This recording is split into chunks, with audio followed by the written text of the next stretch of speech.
and welcome back to my channel. I have been missing for a little bit of a while. I had a lot of stuff going on in my life and I don't know if that's actually going to stop. But I did read a ton of books in March and I'm excited to talk to you about them. Today I'm going to go through all of the books that I didn't really like. So that'll be fun. I've got a lot of thoughts and opinions on these books. Many of them were quite bad. And I didn't really know how else to break up this month because honestly, I had just like the highest highs, like so high that it basically put me into a slump, and then the lowest lows, so low that it basically put me into a slump. And I don't know how I managed to read as many books as I did, except for that like several of them were manga and really quick to get through. But other than that, yeah, somehow my quantity is still high, but there were definitely some slumpy days in there. So today is going to be the worst books, and then next time it'll be all of the books that I actually did really quite enjoy and would recommend. I apologize ahead of time for all of the YouTube darlings that are on here. I will say that for the most part, the BookTube darlings are not like super low on this list, but they just weren't really giving me anything. So I don't mean to hurt your feelings, but these are the books that I didn't like in March. And I've arranged these from generally like lowest of the month, working all the way up to ones that they're meh. I don't necessarily recommend them. I can maybe see how they're good for somebody else, especially because I've heard a lot of good things about them from other people, but they're not really for me. Not necessarily like something I feel really bad about. Where we're starting though, I do not like these. I cannot recommend these. Begin. Starting off, I actually had 5 DNFs, and the first one, I don't even know. I kind of was interested in it because it looked like Illumicrate was going to be doing a new like special edition version of the duology, and I'd heard good things. I kind of had it like preliminary on my like to read for the year, but not necessarily like a high priority backlog series, and it was We Hunt the Flame. I put on the audiobook. Normally I'm great at listening to an audiobook, but I just wasn't vibing with this. I didn't really care about any of the characters. I didn't get a good sense of the world building because it was very stagnant. The prince and like everything that's going on with like the male POVs in this wasn't doing anything for me at all. And then the female POV, it was a weird combination. She's kind of like Katniss, where she like goes out and she hunts even though she's not supposed to. But the reason she's not supposed to in particular is because she's a woman. And also just because like the forest is really dangerous, no one can come back, but for whatever reason like she can. And so, but she's not supposed to do this because she's a woman. And if anybody found out that this Robin Hood-esque person who was going out is a woman, they would no longer accept her gifts and what she's doing that's like basically keeping her village alive. And so she has to hide her identity. And I don't understand that. It didn't make logical sense to me in the culture of this world how that would kind of work. And yeah, I ended up looking up online, just seeing, you know, I'm not really vibing with this. What are people who love it saying that they really, really liked? And mostly they talked about the relationships. Just like they shipped this person with that person, they loved this romance. And I was like, oh, those are not the vibes I'm looking for at all. So I decided, you know, maybe I'll come back to this in the future, but at least for now, not for me. I also was reading The Escapement, and this was because I was trying to read all of the finalists for the Philip K. Dick Awards. Oh my god, that's hard to say for whatever reason. I was trying to read all of the finalists for the Philip K. Dick Awards, and I thought this was going to be so much fun. I loved the map at the beginning, and it just seemed really taking itself not very seriously, here to have like a fun, silly, weird time and just get into that. But then that's not what it was. It wasn't exploring this like bizarro, interesting land where you have like clowns as a natural species that occurs.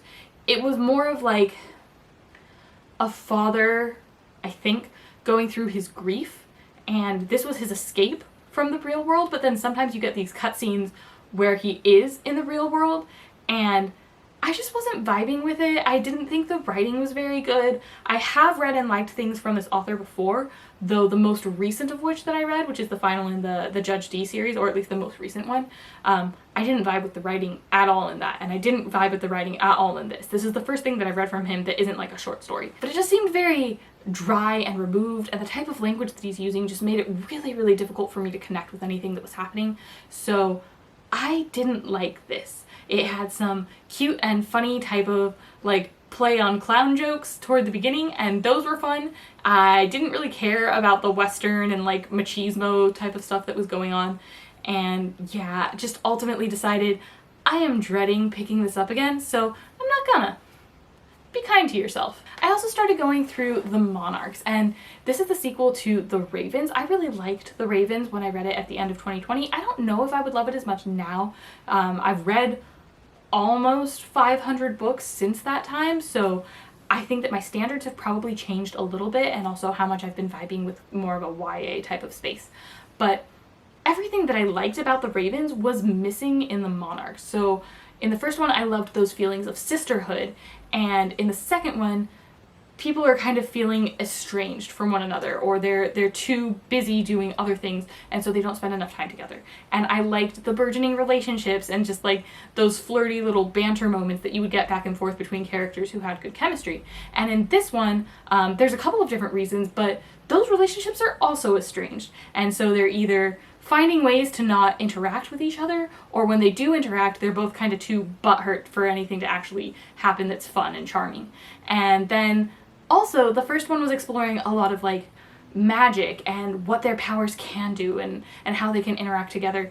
And in this one, they're like cursed, and you can obviously tell that they're cursed from the beginning, just how everything bad is going on, but nobody can actually see it, and I don't understand why they can't, why they wouldn't think that this is a possibility. And so everyone's just kind of like blaming themselves and being sad and being worried and nervous and scared all the time, and that just wasn't a fun vibe. I wasn't having a good time. I kind of like skimmed through the rest of the book. I made it to page like 236, which is, you know, decently far, and I just wasn't loving it. I felt kind of grumpy, so I think that the first one was a fun enough time. It definitely gives me the Initiation of Sarah type of vibes, which is a movie that I love to watch every Halloween. It's very cheesy, it's very camp, and I think the first one was a little bit more serious than that movie is, but still a good fun time with all the sorority and whatnot. And the second one, just completely different vibe for completely different people. With all of the war and everything that was going on with Russia and Ukraine, I decided to bump We Are Bellingcat up my list. This is something that's been on my radar for a while. I know that this is like a group of internet sleuths. They're kind of like a community who goes and they find stuff online that can help provide a more objective interpretation of events, especially of like a political nature, and they've been influential in several large profile cases, things like assassinations by political actors, of political actors as well, and war, especially cataloging like different cities and like on the ground moment by moment type of stuff where different sides of the battle are and how much progress they've each made. And they've been influential in Russian intelligence. So I was thinking, okay, this is a great time to check that out, get a little bit more familiar with it. I'm starting to see their name crop up more in the news as things are being released on all of these new developments. But I could not stand the writing of this book. I think that the biggest mistake was the guy who wrote it and writing it from his point of view. Because one, he's very much trying to prove to you that he is a voice of authority, even though he has no formal training and backing and anything like that, that you should believe everything that he says, and he's very important. Two, he wants you to know that he's not biased, which, sorry, you are a human and you are also especially reporting on human-related topics. That is nothing but bias. And I know you want to just bring in math and like geography and maps and all of that sort of thing, but no matter what you do, there is bias. And the more that you tell me you're unbiased, the more I wonder how much you let slide that you're just not aware of what your bias is affecting. And so I didn't appreciate that. And three, he really likes to talk about his own accomplishments just so much. Like, he was telling me how he set up this website and, you know, originally it was getting this many visitors, and then he started getting 300 visitors a day, and then all of a sudden he got 10,000 visitors of traffic, and I know that isn't a lot, but it was a lot for me. And it's just like, dude, I don't care. I want to know about what the crime was and the different ways that you pieced together the evidence and how you were able to solve it and how people were able to use that knowledge and what happened after everything came to light. I want to know how your organization operates and how you choose what the pieces are that you're going to go and chase down, what type of tools and methods that you're able to use, and some of the really interesting things you've been able to find. I don't want to hear about how you ended up figuring out a specific type of bomb based on pictures online because you couldn't stop looking at the news because you were obsessed with it, and then somebody reported on it and you ended up in a Facebook group with a bunch of experts and you realized, oh, I'm kind of an expert even though I'm not an expert.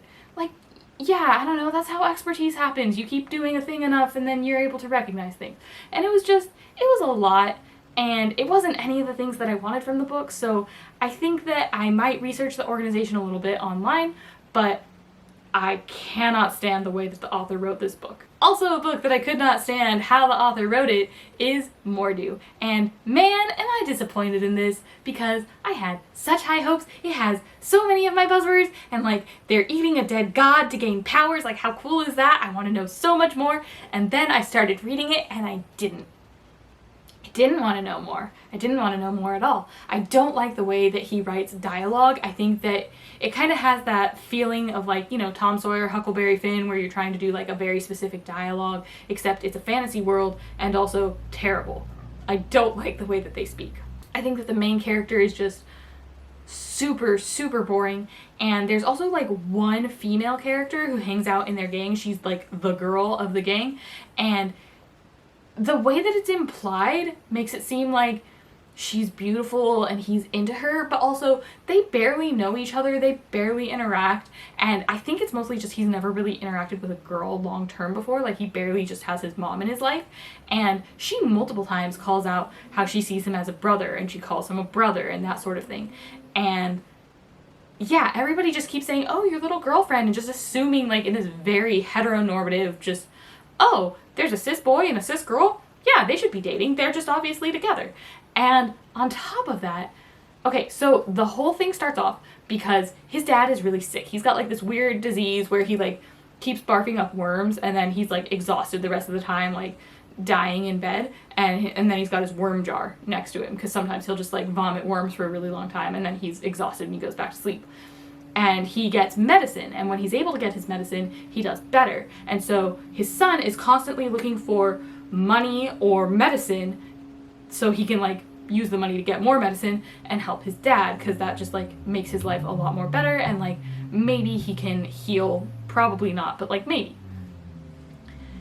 And so he joins this gang looking to get money or looking to get medicine, and that's obviously his weakness. He cares about his dad. That's the thing that you can hold over his head. But do they ever hold that over his head? No, like maybe once, maybe. And like the rest of the time, they constantly just talk about, sorry, but they talk about raping the girl in his group, or possibly visiting his mother, who is by choice a prostitute. Like, maybe not by the most choice, but she doesn't have any other skills, and she is choosing to do this out of her house. And so she's been doing it for a long time, and it doesn't seem to like super bother her. And I don't know how much of a threat it is to be like, hey, I'm gonna go to your mother's business and be a paying customer. Like, I don't know, man, I feel like he could do a better threat than that. But also, that's not his Achilles heel. Hi, Odin, how you doing? Meow. Meow. Oh, hi. And so it was just very weird to me, and very male-centric in that way that like men can only ever see threats as you kill a man and you rape a woman, and I was just over it. By the like 4th rape threat, what are we even doing? Like, who are you? This is so weird and so basic and terrible, and I hate it. It serves no narrative purpose. It doesn't even like actually address the character and his specific needs and wants that the baddies know about and were originally going to use to manipulate him. So it was just, I hated it. I hated it so much. Stop writing! If you're a male author, just don't do this. If you're a female author, probably don't do this. But definitely if you're a male author, just no. Stop it. Stop it right now. So those are all the books that I DNF'd. And now we're gonna get into the books that I actually finished. And the first one was a buddy read that I did with a friend, and I'm very glad that we both didn't like it at all, because everyone else that I've seen has been really loving it, and it would have been a really awkward buddy read if one of us just had a fantastic time and the other one was like, I hate this. And that is The Maid. I don't really understand how everybody is loving it so much. I had a lot of problems with this, and most of it comes down to structure and expectation, I think. So I'm going to be doing a separate video going into deeper thoughts on that, but let's just say straight up, I didn't give it a 1. I think that it was readable. I think that it is written in like a way that you can get through. I don't think that that's totally bad. There are a couple of aspects to it that are all right, but overall I think that it's just not a very good book. It doesn't have a great world, it doesn't have great characters, it doesn't have good or interesting plot, and the twists that exist either are very obvious or make me more mad the more that I think about them. So if you want to hear all of my specific thoughts on that, which I will try to keep spoiler free, I might end up doing like a spoiler section towards the end. But yeah, look forward to that coming out. Man, I hate being the killjoy. I hate when I'm the only person who seems to not like a book, but also I cannot in good faith recommend this to a single person. I didn't like it at all. I also read The Secret Life of Groceries, and this only ranks slightly higher because there were a couple of things that I did like about it. I thought that in the first third of the book, I actually learned a couple of details that I found really interesting. I like learning about things that exist in our modern world that we take for granted, hearing about how they came about.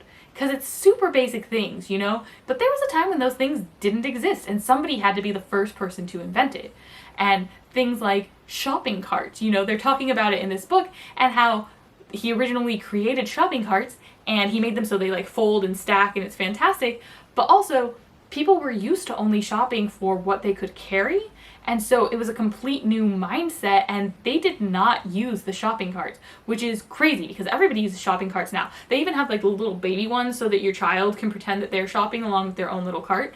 And in order to get people to adapt to this new technology, they hired actors. And so they had a bunch of actors walking around the store with these shopping carts, and then other people started using the shopping carts, and now it's just obvious. Everybody does that when they're grocery shopping. So I thought that those little facts and features were very interesting and good. What I didn't like was how the author actually interpreted everything that was going on. And so he states in a couple of times that it's basically his goal to do like an expose. He's looking for the dirty and seedy underbelly of the grocery industry.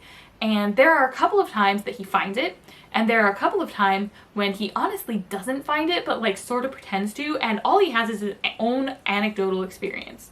And so, one, he meets with the guy who invented Trader Joe's, and those are the bits that I mostly liked. Two, he ends up having a job in the grocery store doing like deli and food safety and all that sort of thing. Three, he spends a couple of days traveling along with a trucker who takes groceries all across the country on various routes. And four, he goes to Thailand and he meets some like slaves, actually just literal modern day slaves who work in the shrimp industry. And so this whole book is broken down into those little elements and the different places that he went on this journey. So everything is based on his own personal experience. And I did not appreciate the way that he talked about the different people, because when he's talking about the Trader Joe's man, when he's talking about all of these like business expos that he goes to and the experts and the people at the top of their field making all of this money, he has such wonderful and charming things to say about them. The adjectives, the verbs, everything that he uses to frame those moments are all very, very positive. And then when he talks about the trucker, he talks about being annoyed. Oh, I forgot. He goes to a woman who is trying to bring salsa to the market. It's like a coleslaw salsa.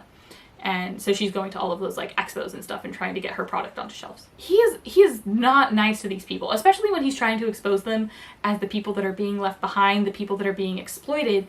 He himself doesn't value them, and he'll say really rude things like the woman that he's trucking with. He's just so annoyed by her on their first day together, and he can't wait for her to shut up. And he keeps talking about that and how his responses get shorter and shorter over time and she's not getting the hint, and eventually he stops replying at all and he's so annoyed and he just wants her to be quiet. And I would be so offended if he were writing about that in the book, because it's not a reflection of the grocery industry, and he's just being really rude to somebody who let him take some of her time and let him into like a private part of her life. And he talks about the other truckers as being like lazy and holding on to their guts and that sort of thing. Peeing in bottles because they can't be bothered to leave their truck. Rather than kind of talking about the system that put them there, he's just very dismissive and rude. And then he talks about the slaves and he talks about how like scary they look and dirty and he doesn't really want to get near them and he's worried about it. And then, oh, it turns out they're just people and it's fine. But like, why do you have these kind of misconceptions to begin with? I think it just really betrays his privilege and how much he doesn't value these people as humans. And so I hated that, and I hated that everything was from his own anecdotal experience. Like, if we're talking anecdotal experience, he says how the food safety is so terrible, and there's all of these adults who've been working there for like 10, 20 years, and they just barely take food safety into account. You can't trust food safety at all.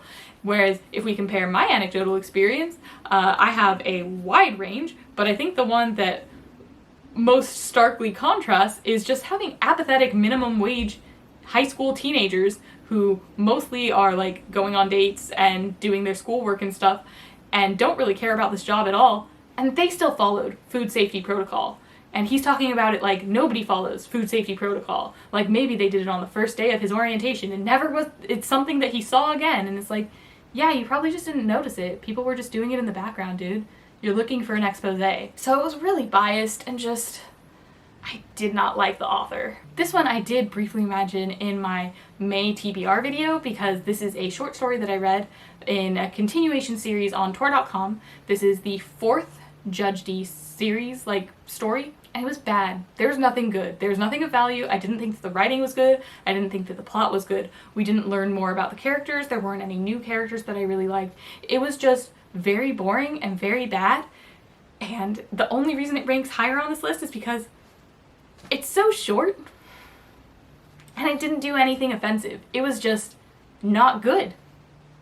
I don't know. So I do like the Judge D series. I think I liked the first 2 the most so far, and I would just skip the 4th entirely. Nothing there. Oh, and then I read Homicide and Halo-halo. And I've been saying Halo-halo. I was wrong. Apparently it's Halo-halo. And this was... I wanted to like it. I really enjoyed my time with Arsenic and Adobo. And similar to the Monarchs, this is one where like all of the fun, flirty banter that was in the first one, yeah, now it's like estranged because she has 2 guys on the hook. They both know. They've both like made it obvious that they're interested in her, and she can't come to a point where she'll tell either of them. So they're both like on the hook and waiting, and they're getting kind of salty about it. One guy a little bit more so than the other because the other guy, like, she is basically the central point of his network in this new town, and if he can no longer hang out with her, he can't really hang out with all of her friend group, and then he doesn't have any friends. And so he's much more determined to make this relationship work, whether it becomes romantic or not, and the other guy is just kind of salty in his feelings, but that means that a lot of the banter is just gone, because everybody's kind of sour. And then she and her best friend, that was a really fun relationship, and now they're starting on like this company together, and also they're kind of estranged, and so all of that banter and fun is gone. And then there's a lot less involvement of like her aunties and stuff, especially because she's not the person who's being incriminated this time. It's like her cousin who she doesn't really get along with. And so their involvement is gone. And a lot of the time is just devoted to this beauty pageant that they're doing.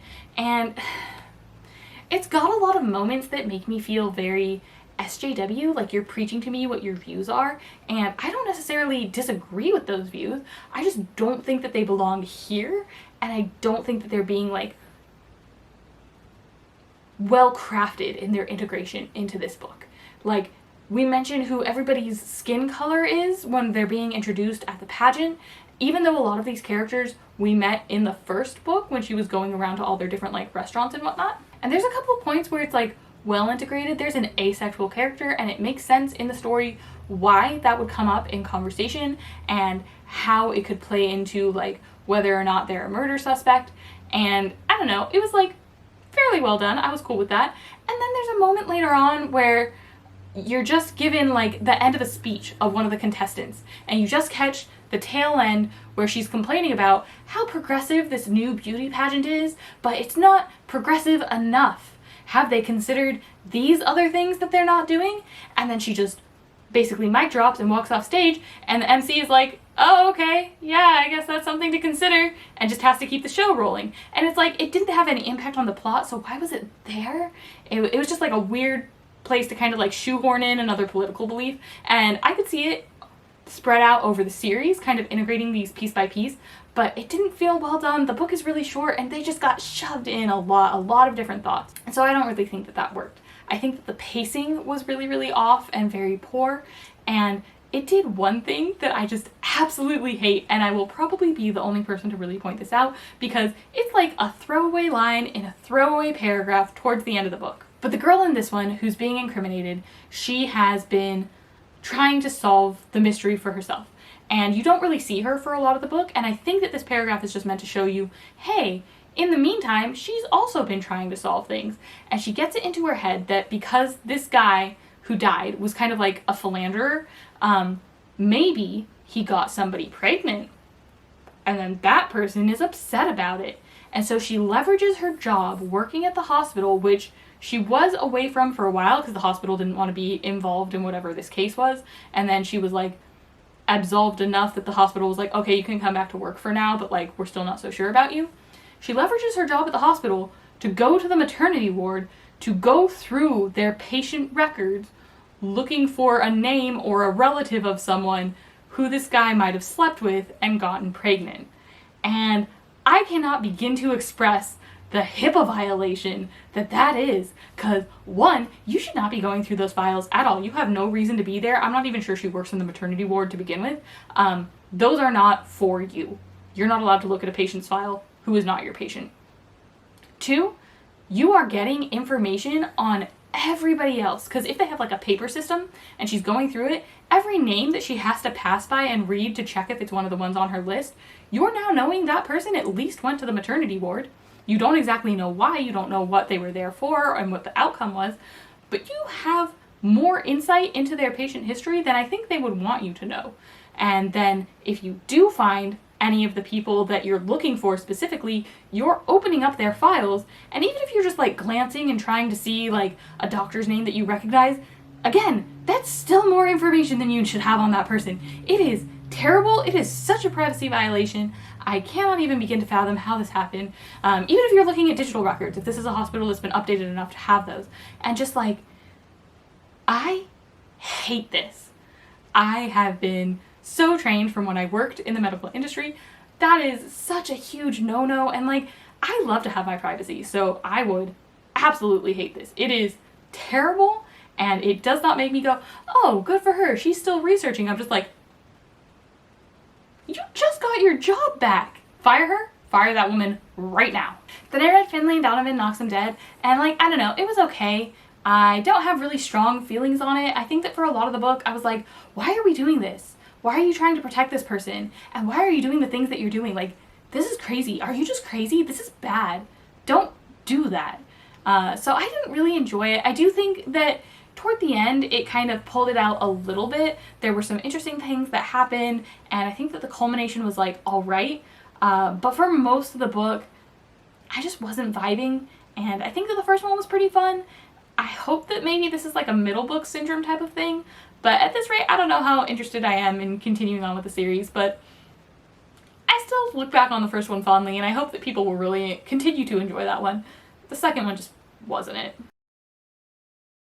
The next one on this list is The Arm of the Sphinx, and I think that this one was better than the first book.